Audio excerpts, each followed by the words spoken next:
Bruxismo só se trata com placa oclusal?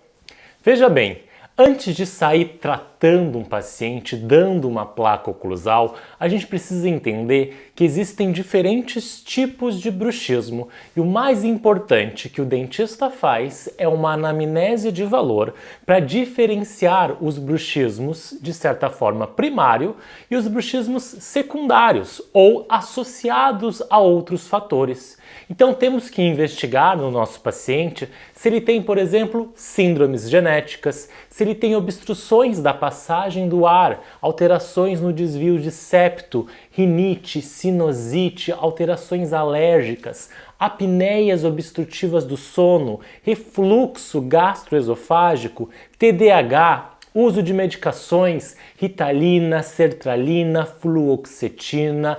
estresse, ansiedade, Parkinson, Alzheimer e esses fatores associados ao bruxismo. Depois disso, a gente pode começar a pensar em placas oclusais para os nossos pacientes com bruxismo, quando a gente descarta todos os fatores secundários.